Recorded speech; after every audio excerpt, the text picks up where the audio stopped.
What's up, guys? Welcome back to Harris Hope and Humor, where we share our lives as an inter-able couple. All right, so I told you guys we were going to discuss Leon's current hospital stay. Well, I should say recent, because by the time this goes up, he may be home. His hospital stay.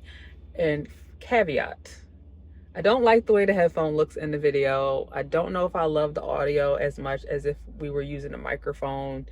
But it's one of the things that I have to work around and be okay with, because I don't have Leon to help me right now. And I think I'm like so used to him being the mastermind behind all of this, that yeah, it's a very bittersweet adjustment to him not being home with us. And so, all right, let's get into it. So Leon started to feel sick. Well, let's backtrack, because he was actually sick back in August and then again in October. And after those two hospital stays, we anticipated his recovery to feel like it was going to take a little bit of a while. He had a UTI in August, a potential seizure because he went unresponsive in the middle of the night. Well, like 5 a.m. So it's still kind of middle of the night for us. And then when he went back in October, he had another UTI that was a different strain. So whatever the antibiotics he was taking for the first one didn't cover the second one. And then he ended up, like, right when he finished that first course of antibiotics, he ended up with another UTI that was a different strain. So we noticed the symptoms once he was off of those first antibiotics, and he ended up back in the hospital. And so from there, we were kind of dealing with what recovery looks like, because he spent so much time in a bed with those two hospitalizations that he was moving a little bit more sluggish, just really wasn't feeling like himself. But he also kind of noticed like some cognitive differences where he just felt like he was having a hard time remembering things, processing things, feeling like he was like stumbling over his words, just little, like, not, I don't want to say little, but things like that. And so from like October to January, we were trying to figure out, okay, well, who do you probably need to see? What appointments do we need to make? And then he was just really, really tired. And then January hit, and he lost basically the use of his right hand, where he just felt like, he said, oh, I felt like when I was in the hospital, maybe I had slept on my arm wrong or like too long. And that was the feeling that he described was happening with his arm. And so that was making it even harder for him to even just get like anything done, because he was tired from rolling. And then now he was having a hard time rolling in his chair with basically one arm. And so it was just kind of like one obstacle after another. And in the midst of this, he's still working full time, trying to continue to provide for us the way that he desired to. And so we noticed that he was starting to not feel too great, in a sense of like, we thought it was winter turning into spring. His body doesn't do well with the temperature changes. And so we have these days where like some days it would be nicer than others. And he was starting to get like really like autonomic dysreflexia type of symptoms, where he would be sweaty.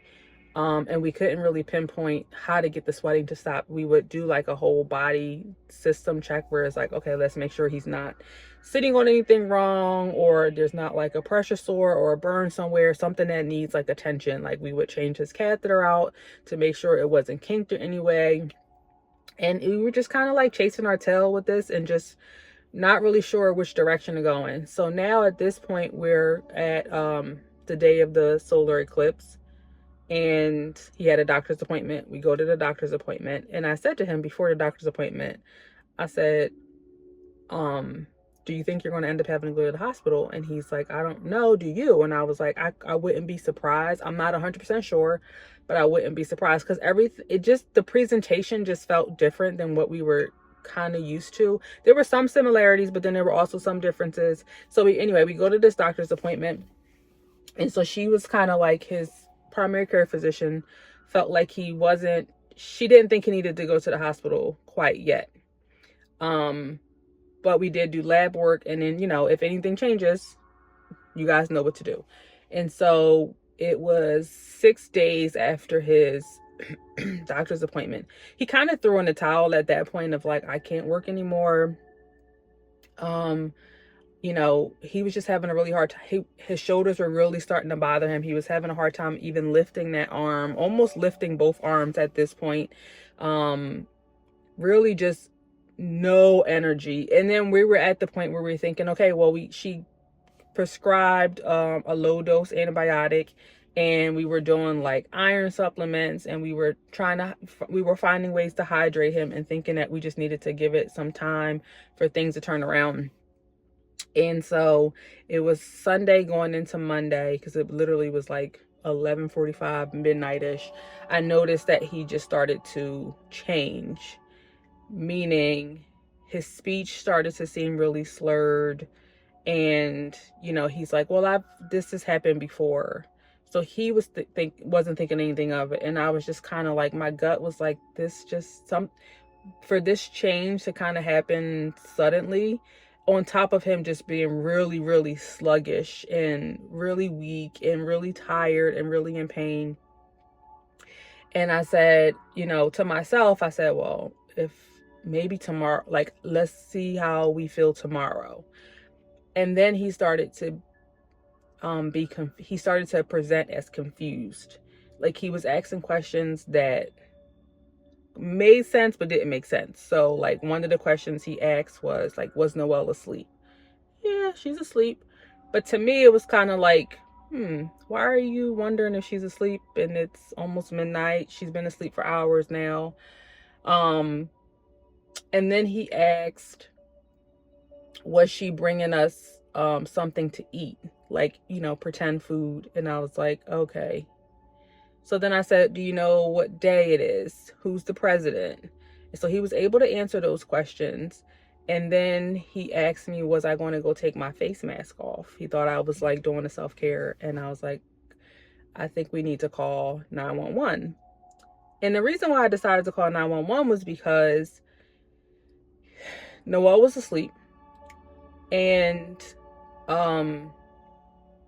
he was just so weak and so tender that I just didn't know if I would safely be able to get him into the car. First of all, I have to wake her up, get her dressed, get him dressed, get myself dressed, and get us all into the car, and then into an emergency room, waiting room, and keep him comfortable until they saw him. So I said, I think we need to call 911. I think it's time. Like, you just don't seem like yourself, and I don't think I'll be able to sleep.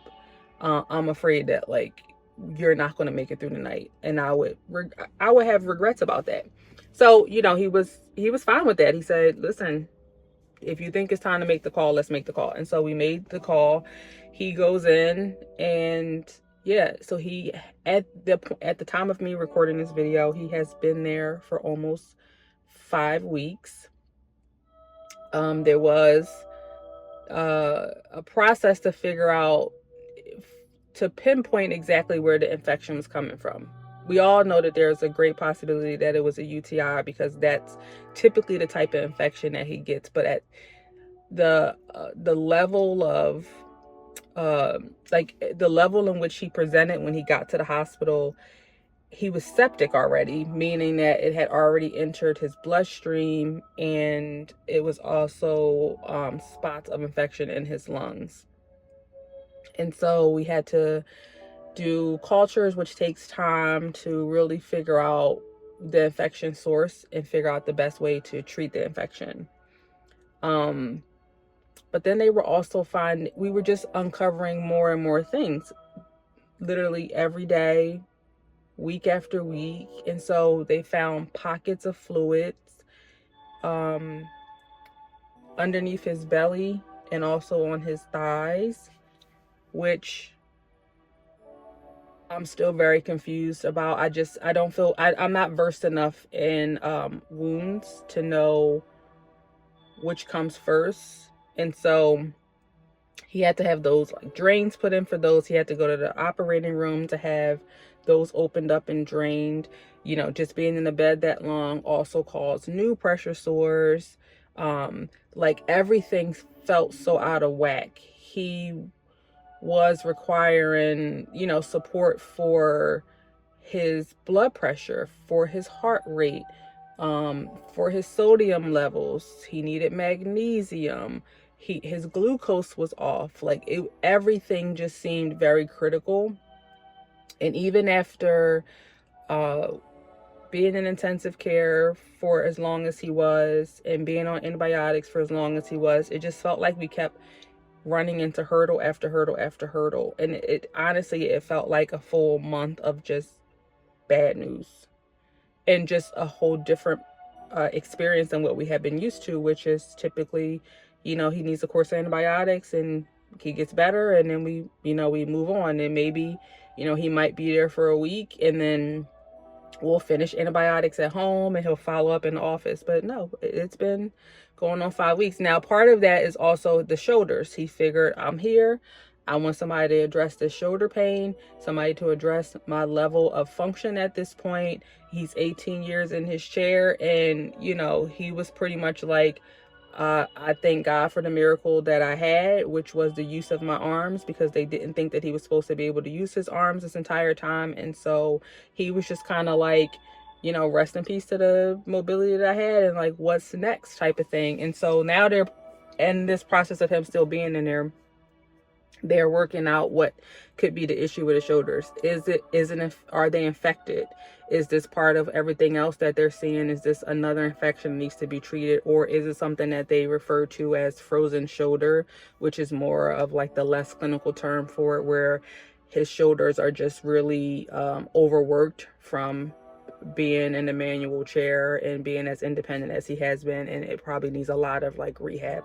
And so it's been really hard, and it's been really interesting to navigate supporting him, showing up for him, advocating for him where he is, and honestly just having to see him like that, because he definitely just doesn't seem like himself. And then also still navigating Noelle and showing up for her and advocating for her and doing what's best for her, and then also myself. And so the last video, we already discussed what was going on with her. So if you have not watched that video, go back and watch that video if you're curious about Noelle's schooling journey. And yeah, and so it's been a very busy, stressful month. I'm really grateful for the support system that we do have, the people that have showed up for us, the people that have encouraged us, prayed for us, supported us in every way possible, even when I don't even know what it is that I need or want or what I think would be helpful. People have found ways to show support and offer things that I honestly wouldn't have asked for, but every little bit does help and make a difference. I think I'm going to do a separate video on where he is now, because as of yesterday, which would be 4 weeks and 4 days, he technically switched from the hospital to a more long-term care facility. And so I kind of think I want to put that journey in another video about what his experience is there, how it's different. And the reason why I say that is because yesterday was his first day there, and we both were extremely anxious about it.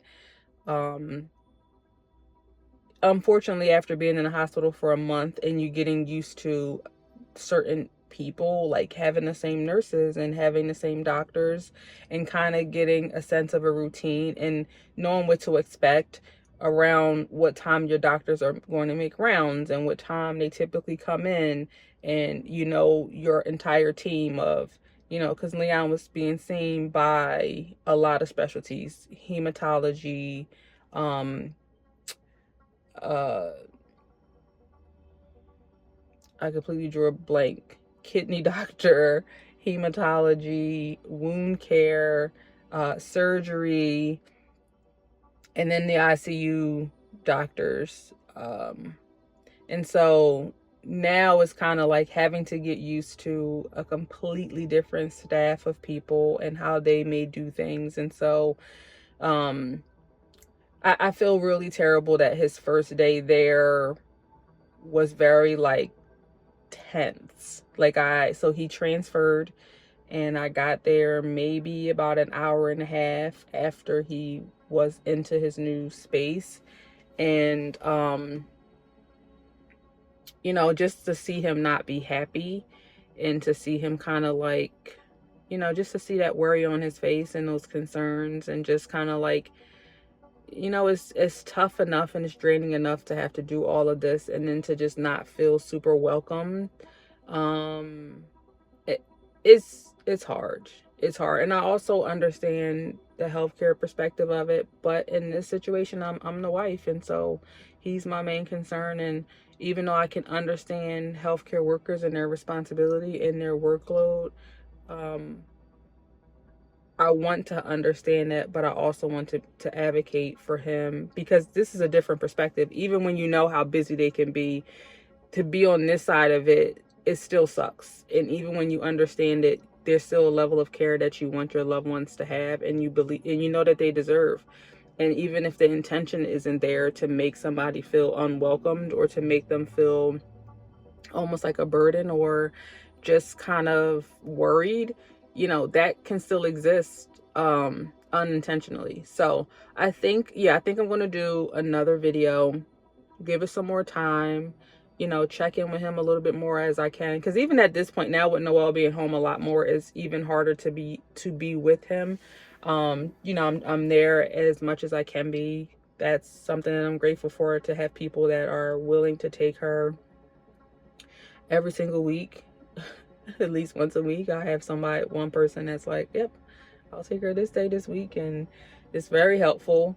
But you know, it's only like, sometimes I get to see him twice in a week, maybe 3 times in a week on a good week. And so it's just different. It's different than when we were engaged, and when we were newlyweds, and before we were parents, to be able to be with him his entire hospital stay. Like when we were newlyweds, I was there. I was sleeping in the chair. Like, I'm here. We this will be doing together. This will be doing together. And so even when Noelle was a baby, I was able to do that. And now that she's older, it's just like the you know, having to pivot, and those expectations changing. Excuse me. And again, it's easier when you're only talking about like 1 week of people needing to like show up for you, and like adjust their schedules, and being able to put things off if, you know, if that's what is required for somebody to fully show up for you. I do think part of it is also my level of comfort asking for help, and feeling like I'm like asking every single week, hey, can you take, and it's just like that fear of rejection and that level of vulnerability week after week, it gets harder and harder. And so I do think that plays a part. You know, I won't put it all on people not being available. People probably don't know how to support me if I'm not necessarily fully asking. But I also want Noelle to be places and with people that she absolutely like wants to be with, because that makes the process so much easier than her feeling like she's the only one slighted in the situation, and she's the only one making a huge sacrifice in a situation where, you know, and that's an experience we had before, where it's like, she's the only one that goes to school, like that leaves the house, and then when she's the only one that can't see him when he's in the hospital.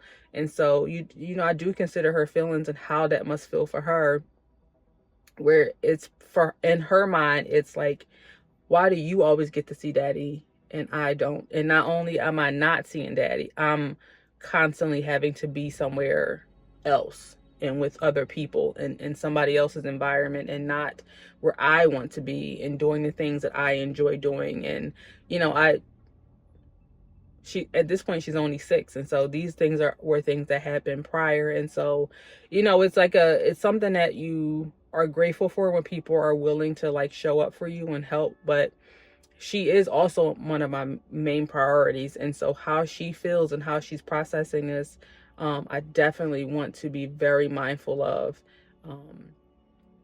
So yeah, that's that. So yeah, guys, that's where we are. I hope you guys are actually enjoying these little video diary updates.